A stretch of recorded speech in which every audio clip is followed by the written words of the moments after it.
Hello there, and welcome to today's episode of Critical Weight Theory, where I'm going to dive deep into the controversial statements made by Senator and Ogre John Fetterman. That's not going to be the sole focus of this episode.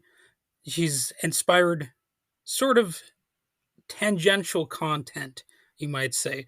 I'm going to go off in an unexpected direction based on my commentary about him.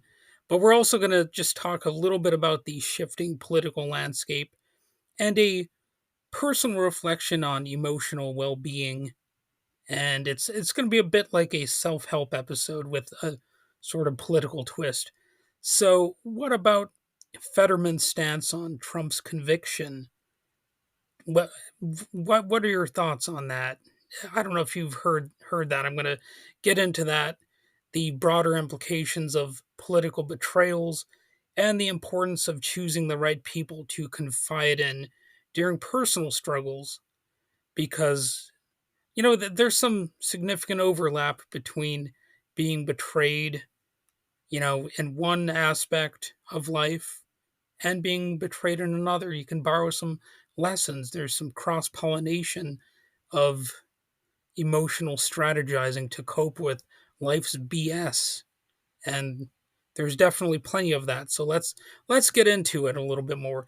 So John Fetterman had stated not very long ago that active President Donald Trump, who I keep wanting to call former president, but active President DJT. Anyway, John Fetterman said he should be pardoned by New York Governor Kathy Hochul for his 34 convictions for falsifying business records. Fetterman called the trial political, which is kind of funny because guess what? There were other people who were actually, convicted for those specific crimes, but also similar crimes. It's not always the case that just because somebody says something is a political witch hunt, that's really all it is. There were actually, crimes that were exposed, and a jury was finding the evidence compelling, and so a verdict was rendered, which happens in a court of law. Juries do not always deliver guilty verdicts. They don't always deliver innocent verdicts. It's largely dependent on the circumstances within the courtroom. So, to begin with, I can ask you, do you agree with Fetterman's take? I don't, and I'm gonna break down why. So while Fetterman's position may shock some, it's worth asking, would he say the same if an average American committed the same crime and was convicted? Would he advocate for their pardon? Likely not. This shift in Fetterman's, you know, allegiance or whatever you want to call it, his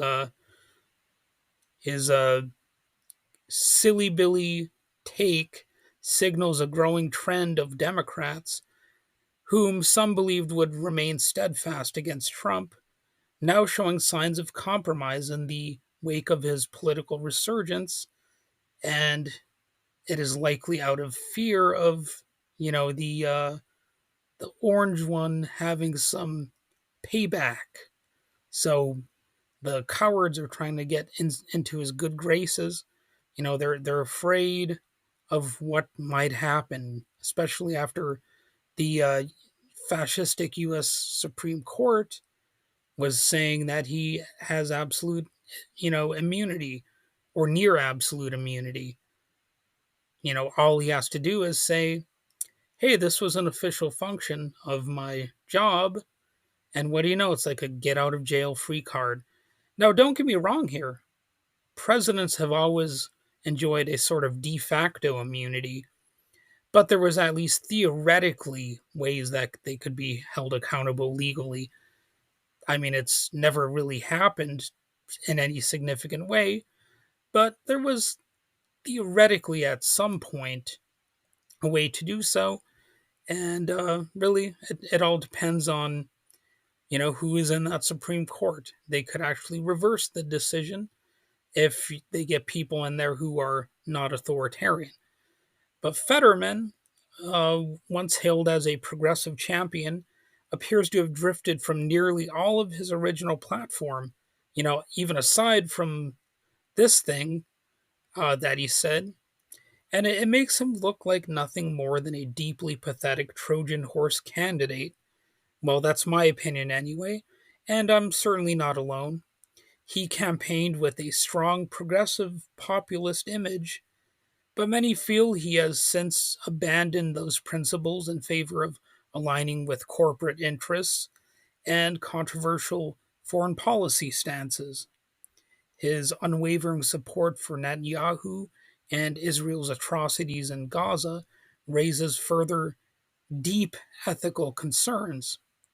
And if you've ever listened to him defend, Netanyahu and whatnot, his arguments they're practically non-existent.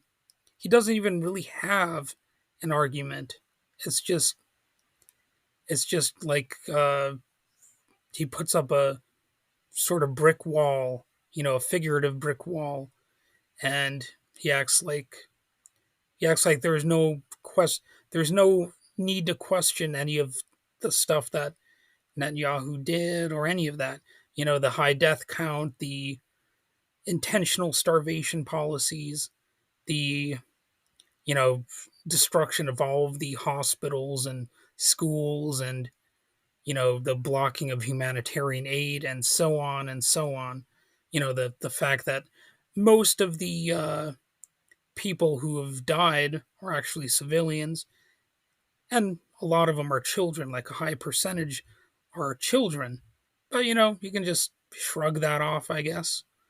And that's the way the cookie crumbles, I guess, is what they might say.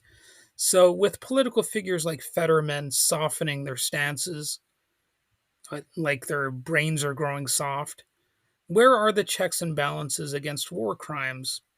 Those voices seem to have quieted. So, what do you think? Has Fetterman sold out? I guess I would be fascinated to hear an argument otherwise, especially by people who would consider themselves progressive. But, I suppose if you want to entertain that idea, if you want to discuss, debate it, I guess I would listen, even though I don't see how you could be correct. So, what about the other part of this episode? Well, the whole betrayal thing, it might have a sort of impact on your emotional well-being, and I'm sure it has on mine as well. Many of us have faced moments of realization where we question our past decisions, or the decisions of others, whether in politics, personal relationships, or self-perception. When we see someone who once trusted shift in unexpected ways, it can leave us feeling lost, even disgusted with ourselves for not recognizing the signs earlier. So, I was never on the Fetterman bandwagon, for the record. I just want to make that clear. But there are some people who were, and, it can be like a shock when somebody, just stabs you in the back, betrays all of his previous talking points, and again reveals himself as a Trojan horse. And, just as it can happen in politics, it can happen, in your personal life. At a time when the personal merges with the political, perhaps more often than in the recent past, feelings of betrayal or regret or being overwhelmed can be pretty common. And that is how negative forces could ultimately win. This feeling of being overwhelmed and not being able to cope with, you know, engagement in not only politics but in social life, because things are just going so stupidly that you just can't take it anymore.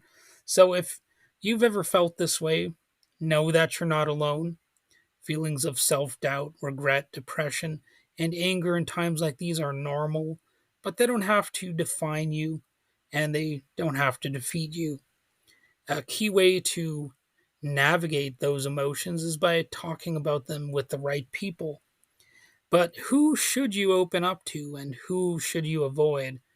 So, obviously, the people you should talk to are trusted friends and family, those who consistently support and respect you.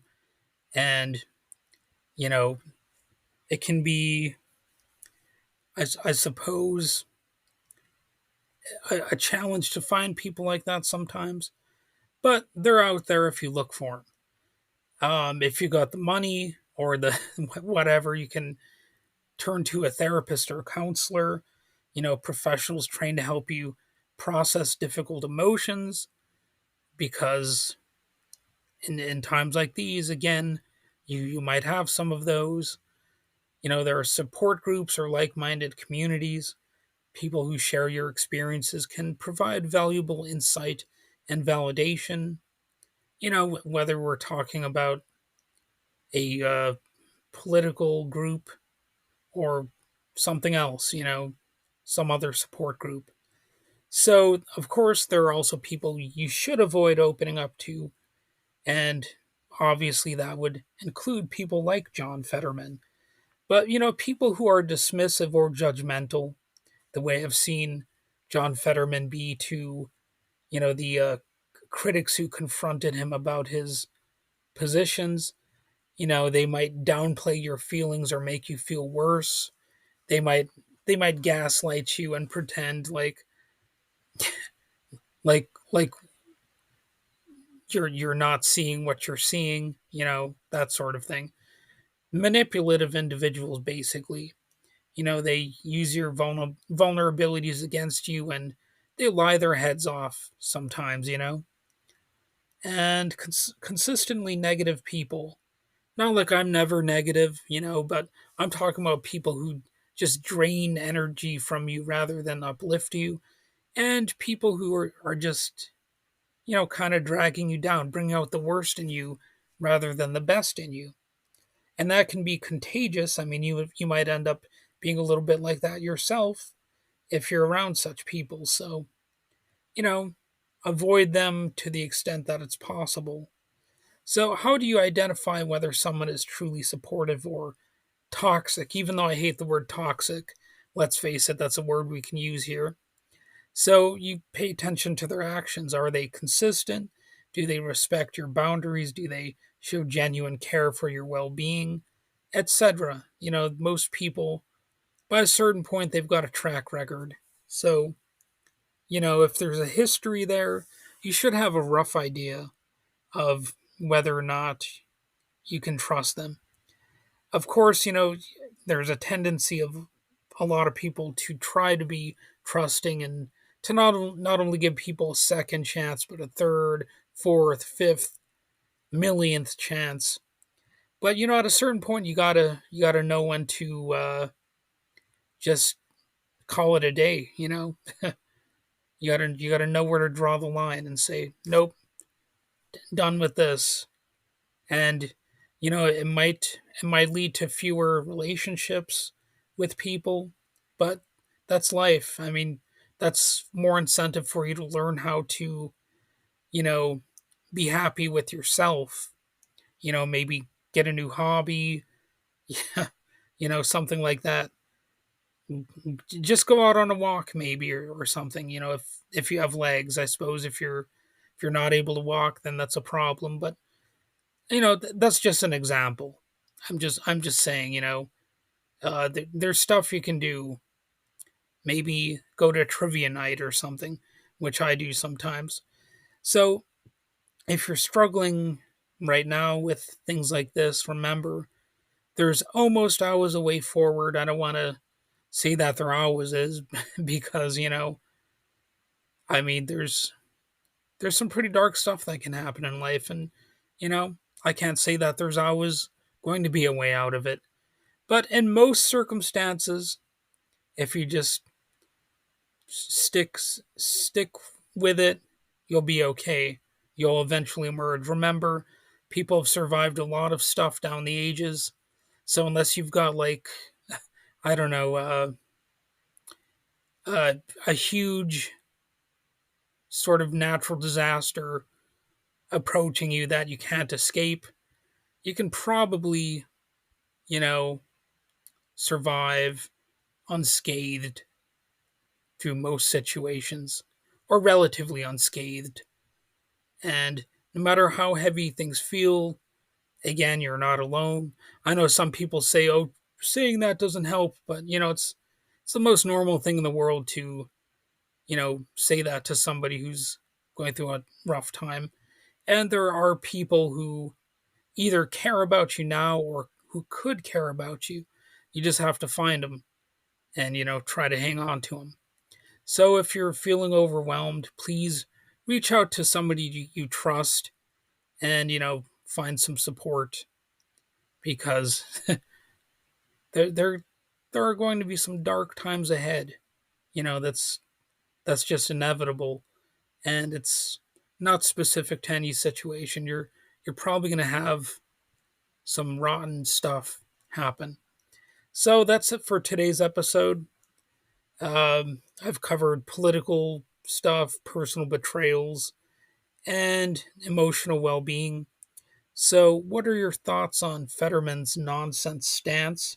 Have you ever felt disillusioned with a political figure, or even yourself or somebody that you know? So, if you want, you can continue a conversation, reach out on social media or in the comments section, especially if it's on YouTube. I know they have comments on YouTube. So, until next time, take care of yourselves and each other. And don't take candy from ogres.